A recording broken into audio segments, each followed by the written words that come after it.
Well, as we can see, drag queens are desperate to get in front of children and read books to them. But who is funding all of this normalisation and indoctrination of adult entertainers with an emphasis on LGBT culture, adult entertainment, gender fluidity, and sexuality? Sadly, it's you.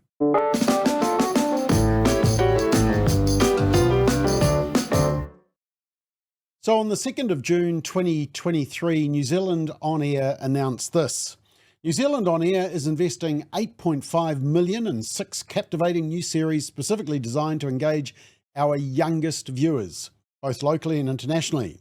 The stories selected are firmly rooted in Aotearoa, bringing to life unique stories in the accents and languages familiar to us. New Zealand On Air's head of funding says the agency's new children's content strategy recognises that children access content on many different platforms. She says having distribution deals that will see content appearing on platforms far and wide means there's a greater chance of our tamariki finding and connecting with these beautiful, imaginative stories.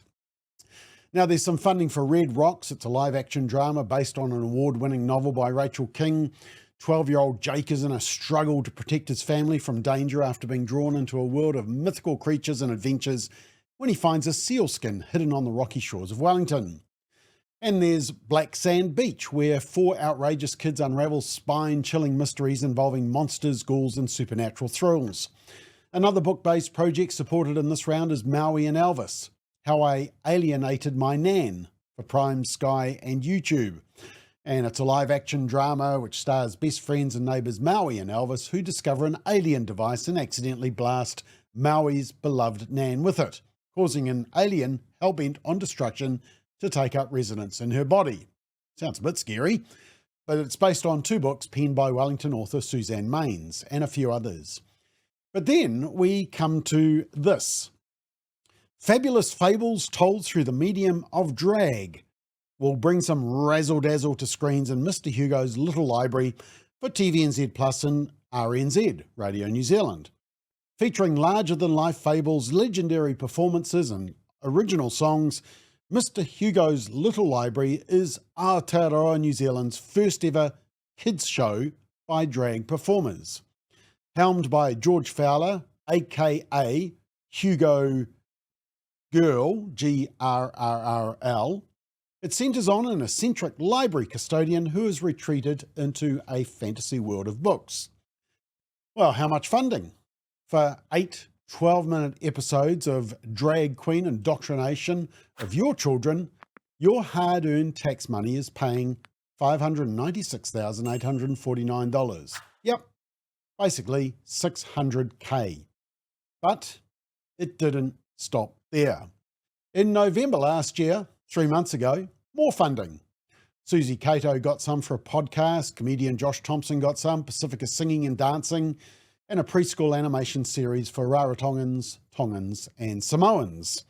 And then children's imaginations will be sparked by the return of a number of favourites in a new series, Mr. Hugo's Little Library, which invites children into a joyous world of wonder. In this musical world of larger-than-life fables delivered by larger-than-life characters, the magic of books and stories are at the forefront, along with lessons about acceptance and being yourself. Yes, Hugo Grrrl is back with more drag queen stuff. How much funding this time? Well, for another 8 episodes of 12 minutes, $1,118,603. Yep, 1.1 million on top of the previous 600K. So that's taxpayer funding of 1.7 million to indoctrinate your children with this. Now, let me just remind you who Hugo Grrrl is. And this material is easy to find for inquisitive children who want to know more about Mr. Hugo's Little Library. Here we are, a naked girl's reading event, and his joyous world of perversion. Joyous world of wonder. And I mean here, pretty blatant about what and who he is. He creates, quote, smutty, rough around the edges theatre. And yep, this looks like the perfect role model for children. And, here he is mocking the church. I mean, look at that. That is just, perfect role model for children, isn't it?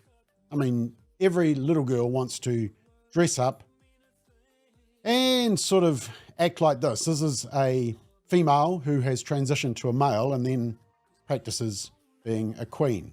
Okay, well, that's enough of that. Now, remember the coverage of the protest by Destiny Church a couple of weekends back? Whatever your view of that protest, the media never asked the key question. Why do drag queens want to target children in libraries? And why do they never go to old folks' homes as regularly to read books? And is this an appropriate role model for children? Actually, I'll come back to that one in a minute, but back in 2020, TVNZ's Breakfast interviewed two drag queens in an attempt to publicise and promote their tour around the country in libraries. So funded by your rates, funded by you.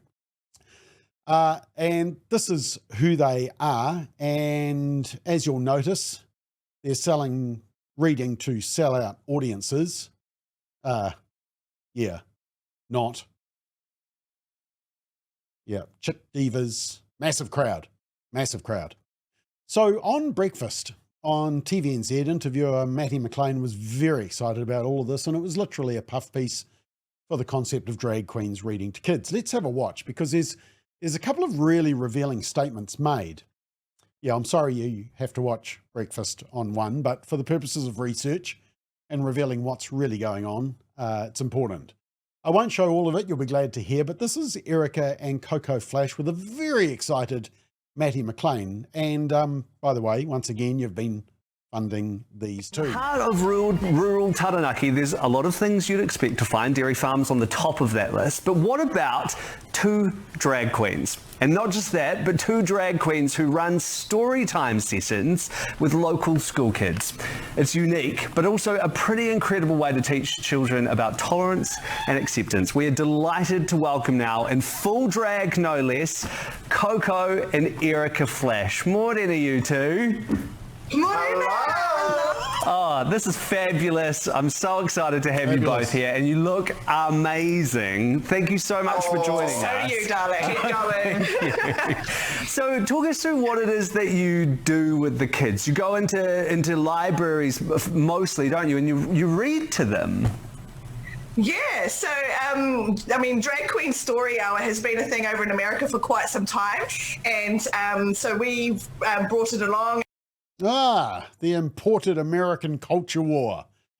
I thought we weren't supposed to be importing the culture wars from America. So yeah, they've copied basically what's been happening in America. We've seen some pretty bad examples of that. Continuing. I was fascinated to hear that this started in Hawara in South Taranaki.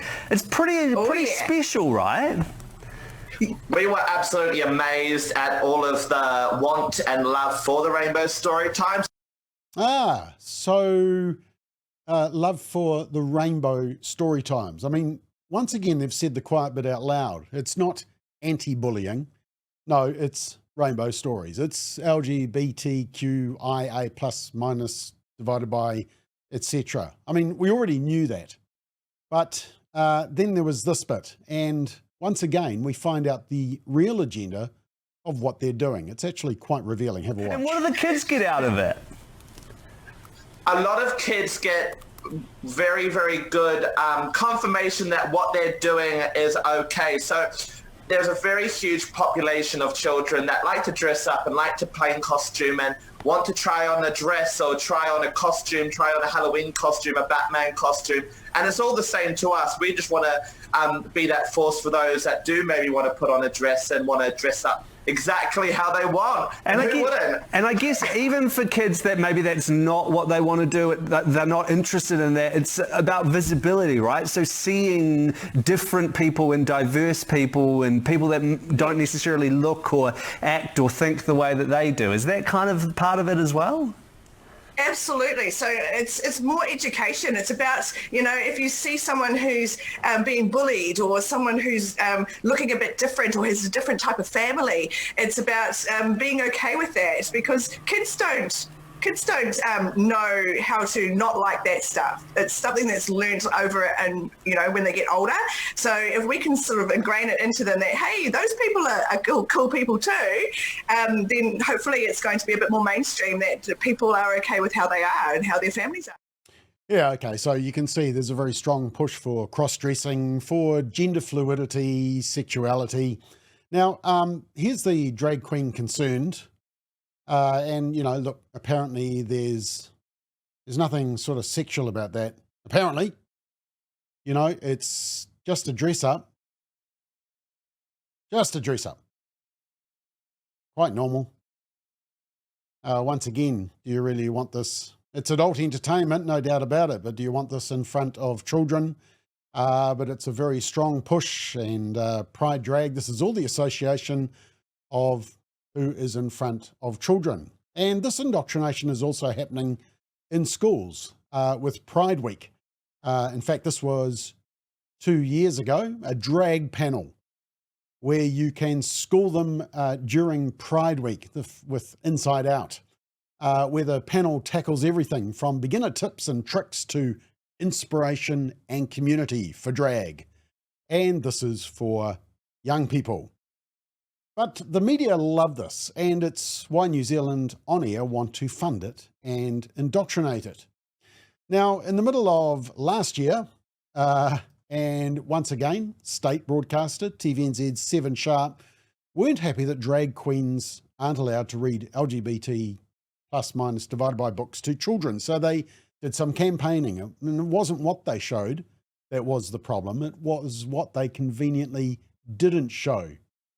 But we did in a McBlog segment, and you can go back and check that out. But the segment was entitled Hillary Barry Uncovers How Online Hate Ruined Rainbow Storytime. And they say that local councils in Rotorua, Hastings and Upart have been forced to cancel Rainbow Storytime events for children because of a nasty backlash online. And one of the performers, Willie Smackintosh, spoke to Hillary Barry about the experience. Now remember, Willie Smackintosh. There is nothing sexual about the name Willie Smackintosh. No, nothing at all. Nothing sexual about that.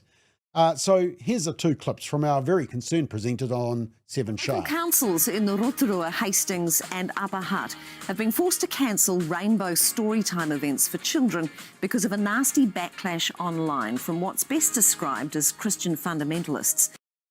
Oh yes, those Christian fundamentalists, and aka people that Hillary Barry doesn't agree with, so doesn't like. In fact, I bet Hillary can't even define what she means by Christian fundamentalists. It's likely people who believe in natural marriage, one man, one woman, and that you're born male or female and you can't choose your sex, and that men can't get pregnant.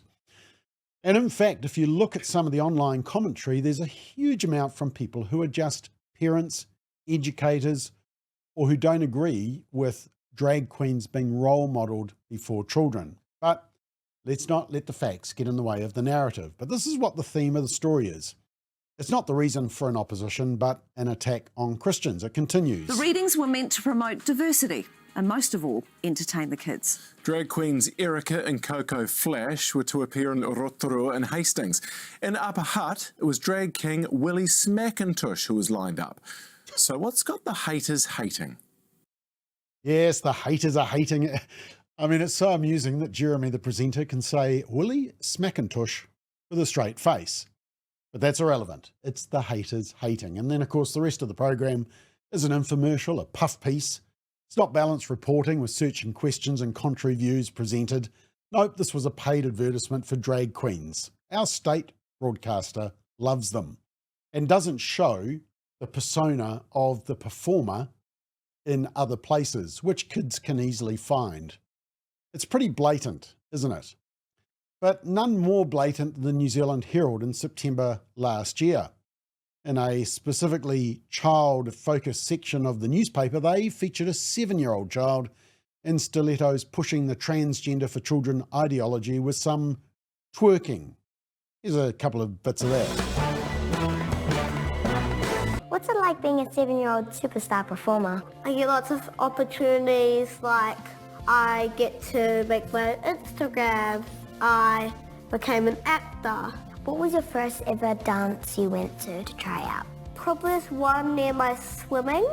I got banned from that class. Banned? What? You got banned as a 4-year-old in a dance class? Well, yes, I did.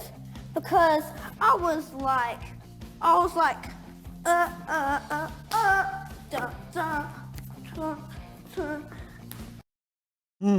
Yeah, you wonder why he got banned at the age of 4, by the way. It continues. With your style, how do you think you would describe it to other people? I would say funky, stylish, jazzy, and fancy. What do you want to be when you're older? A superstar like Taylor Swift, Cardi B, Megan Thee Stallion, Nicki Minaj, Ice Spice. Lots of like those people. Yeah, by the way, it was funded by New Zealand On Air, so you helped fund it. The good news is that the outcry against the clip was obviously so strong that the video has been removed, and rightly so. Should never have been created in the first place. Look, nobody should be surprised at all of this. As I've been saying since 2022, the whole drag queen agenda is the latest weapon in the hyper-sexualised and gender culture wars to be used against children. Let's be clear, drag queens are an adult expression of LGBT communities. I mean, even they admit that. Strip dancing, sexuality, cross-dressing, sexualised content, adult entertainment. If it's targeted at adults, so be it.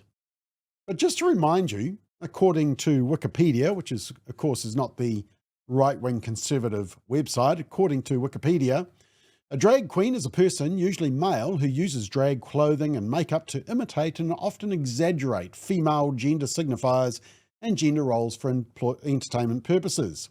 In modern times, drag queens are associated with gay men and gay culture, but people of other genders and sexual identities also perform as drag queens. Drag shows frequently include lip-syncing, live singing and dancing. They occur at events like gay pride parades, carnivals and drag pageants, and in venues such as cabarets and nightclubs. Yeah, interesting that Wikipedia doesn't mention libraries and children.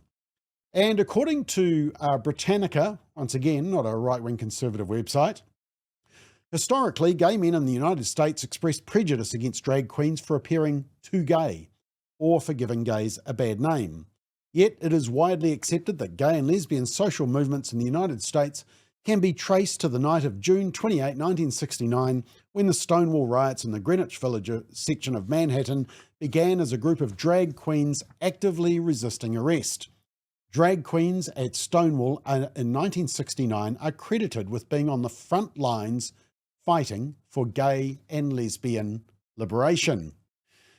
But now it's being deliberately targeted at children, and the evidence is overwhelming. You see, if parents stop taking their kids to drag queen events and stop running PTA events as fundraisers, there won't be anyone attendance and it won't be normalised. And if nobody goes, maybe they'll stop hosting them. But at least keep your eyes wide open to the purpose of all of this.